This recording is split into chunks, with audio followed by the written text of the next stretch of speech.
had some faves, I had some flops. Let's do it.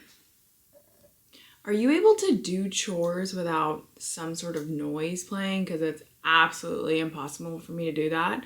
My favorite thing is to turn on a YouTube video or a podcast or an audiobook, if I have a good one, and just get some stuff done. So that's what we're going to do today. Prop me up. Let's have a listen and let me fill you in on life, what I've been reading, and what's next on my TBR.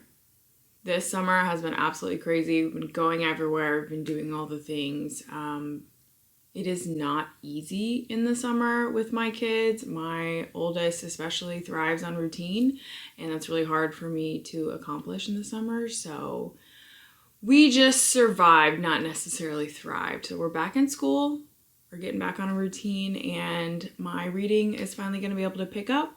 I did have some faves and flops this summer, and so I wanted to share with you some of the books I absolutely loved and some books that I expected to love and didn't necessarily. Doesn't mean it's not going to be for you. It just wasn't for me. So let's get into it. One of the first audiobooks that I absolutely loved this summer was You Killed Me First by John Mars. I picked this up on a whim. I was absolutely going into this blind. John Mars, I've never read him before, and I'm so glad I listened to this on audiobook. Let me tell you. Let me just set the scene for you. I was vacuuming out my car when I decided to start this audiobook. And the very first chapter, just turning it on, is a woman who wakes up and realizes that she is inside of a bonfire. What kind of opening scene is that? It was so wild. I was vacuuming my car with my mouth wide open. And she realizes, this is not a spoiler, it is literally the first chapter of the book. She realizes she has a headphone in and she hits it against something so that it rings and somebody answers the phone and says to her, "You're conscious then," which absolutely gave me goosebumps. This was so good. It was so twisty. It was so suspenseful. It was so shocking. These three women in this story are hot mess express. They're absolutely unhinged. They have the fakest friendship with each other. And the way it all comes together is just wild. I have heard from some people that it's hard to keep the POVs straight reading it. I think this is one of those where the audiobook might be a better choice. You Killed Me First by John Mars. So good, so twisty. Okay, did have some flops this summer, and that doesn't mean the book is not for somebody else. It's just my personal opinion. Doesn't mean I hate the author. No shade towards any of them. Some books are just not for everybody. So think of that going into this. This is gonna be controversial because I know a lot of people loved this one.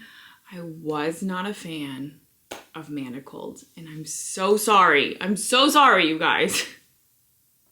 I did love Harry Potter. I grew up with Harry Potter. I've been an avid reader since I was a kid. So I was really excited. I was really excited for Manacled. But let me just preface this by saying I don't think fanfic is for me. I think it takes away from the characters as I knew them. And a lot of how she had the characters grow up and progress is not how I pictured them.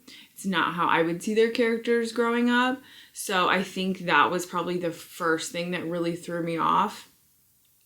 The other thing with Manacled is it's very long. It's very long. And I know it hasn't been through the editing process. It was a fanfic. It was self-published. I understand that. And I think a lot of it is just because it hasn't gone through that editing process, but it was very long. And a lot of it I felt like could have been cut out, which we'll see if that happens when Alchemized comes out. Also, another point, the romance just did not do it for me. And I'm sorry. I know y'all, I'm gonna get some hate for this, but I didn't like the romance. It just felt like Stockholm Syndrome to me. She was forced to be there, and I understand, like, no spoilers, I understand how things changed, but like, it literally gave me the ick. It just gave me the ick, and I could not do it. I saw how he was trying to be protective of her. Was he lovable? No. Was he romantic? No. Was he enticing in any way? No. I pitied him, but I couldn't make it work in my head. And finally, the last thing I'll say is I was very disappointed with the ending. I think it was just lacking some action. It just seemed like a very quick, rushed ending for such a long book. But anyway, that's all I'll say about that. I know a lot of people loved it. It just wasn't for me. I don't think fanfic in general is for me. This was my first one, so I think I'm just gonna like set the fanfic to the side. I like characters how they're originally written, but I probably will read Alchemized when it comes out. I do have it pre-ordered, so I will probably do like my own little comparison of it. All right, another fave I had this summer was Broken Souls and Bones by L.J. Andrews. This, I actually was so excited to receive as an ARC, so I read this early and loved it. It is a Viking romantasy, which I don't have a lot of experience with, but if you really enjoyed Danielle Jensen's A Fate Inked in Blood, I think you'll like this one. It's very slow burn. It's very touch her and die. But the best part of this is Rourke, the male main character. He sign speaks. And so not only do you get the broodiness and the protectiveness and the enemies, kind of enemies to lovers, but you also get him signing and her learning his signs to better connect with him, and him saying these, you know, swoony things like stay away from her and that kind of thing in a sign language. It was just the perfect amount of tension. Absolutely loved this one. And the cliffhanger was there. I will just warn you. There's a pretty big cliffhanger. And I'm eagerly awaiting book 2. Another flop for me was The Rivaled Crown by Holly Renee. I'm so sorry. I did like it. I did rate it, I think, a 3-star. But it just, I think the series fell a little flat for me. It is a very light fantasy in world building aspects, which I did appreciate in the first book. So I did read, this is the 3rd book.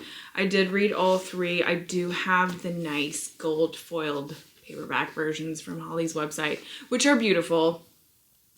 I just think maybe this is for a beginner fantasy reader. I was expecting more. I wanted a little bit more.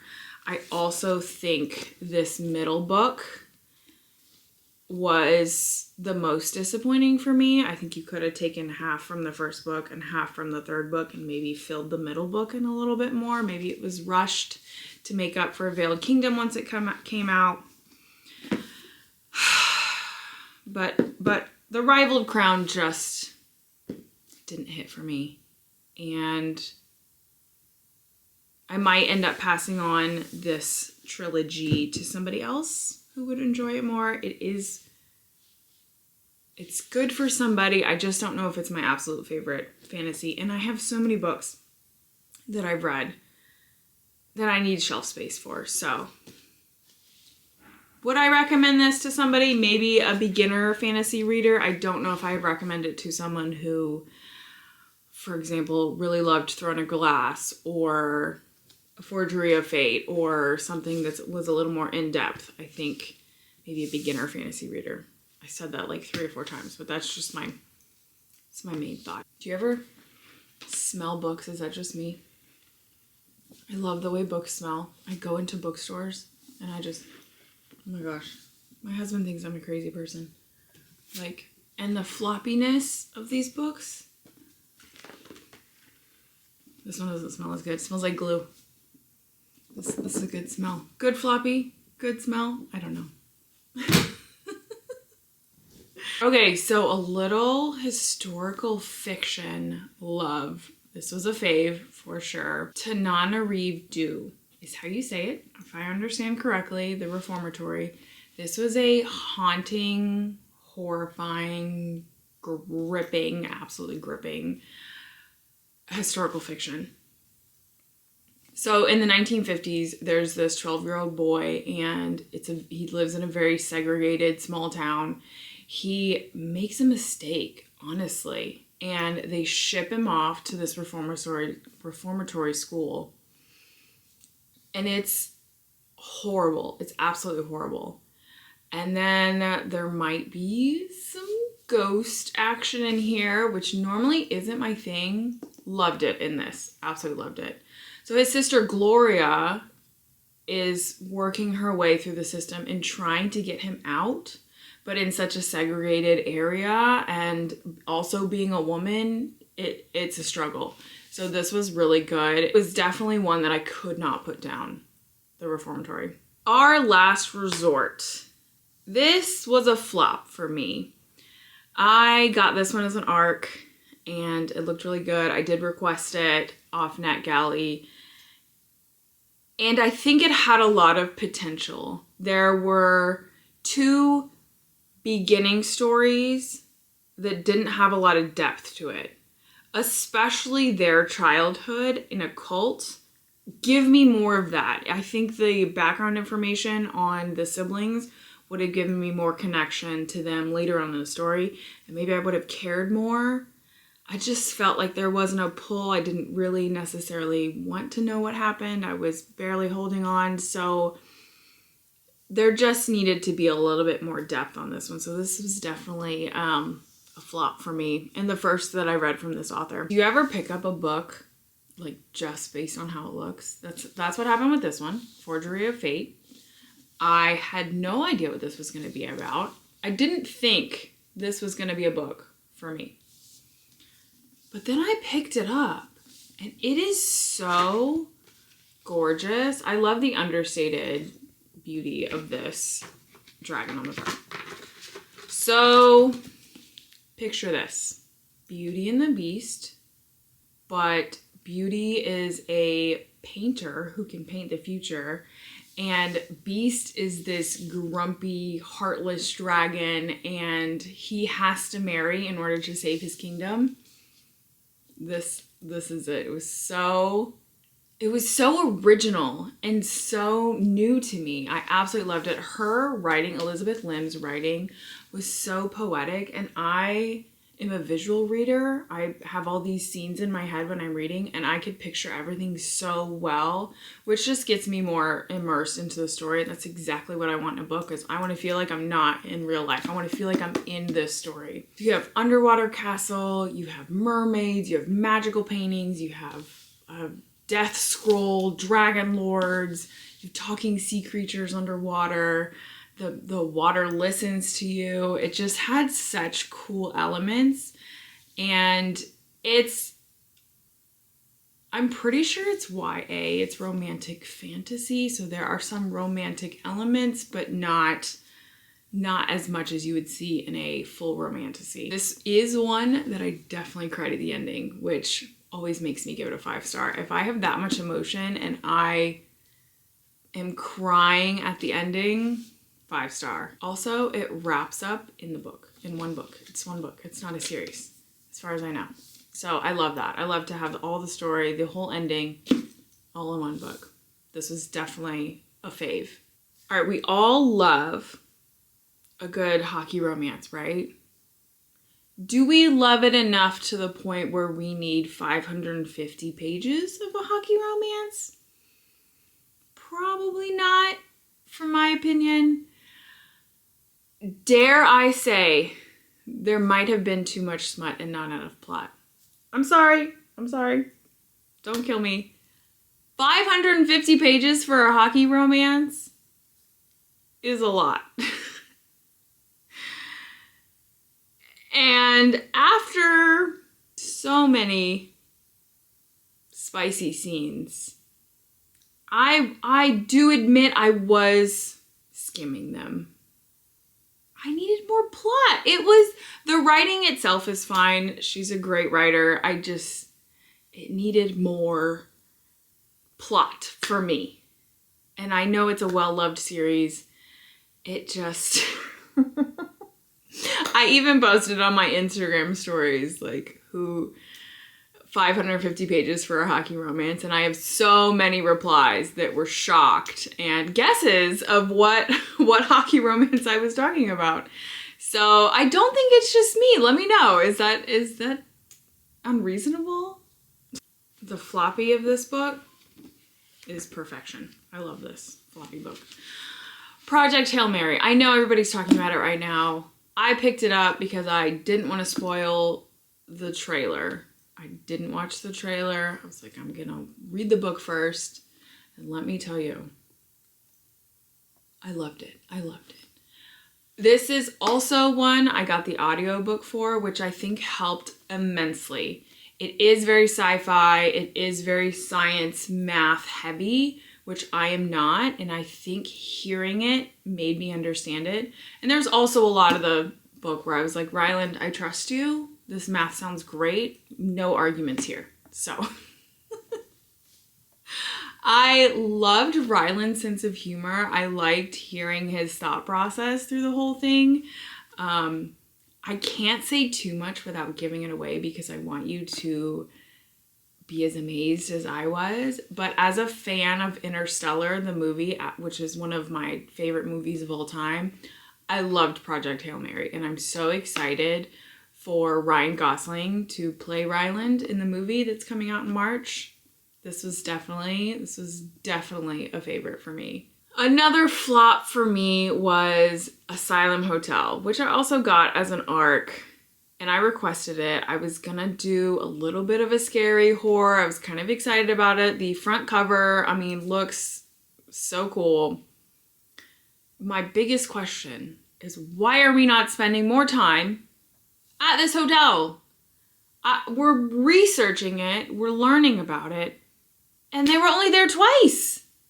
Most of the story, they're in the small town talking about it and driving all over on these side quests. Why are we not at the hotel itself? I just needed more direction. I needed more time at this hotel. It had such good potential. The chapters where they're at the Asylum Hotel and things are happening and we're getting some like scary, spooky vibes. Great, loved it. And then it's over. That was the only thing that kept me from rating it higher, is I needed more physically at the hotel, more description, more things, more rooms, more, give me more. So it just felt a little messy and felt like it didn't have a lot of clear direction on where we were going. We did eventually get somewhere, but did I necessarily enjoy the journey? I don't know. Okay, so those are my faves and flops of the recent months this summer, and I'm so excited to share these with you. Let me know if you read these, what you thought of them, if you had some faves and flops. Tell me what I need on my TBR, and I'm excited to share more with you.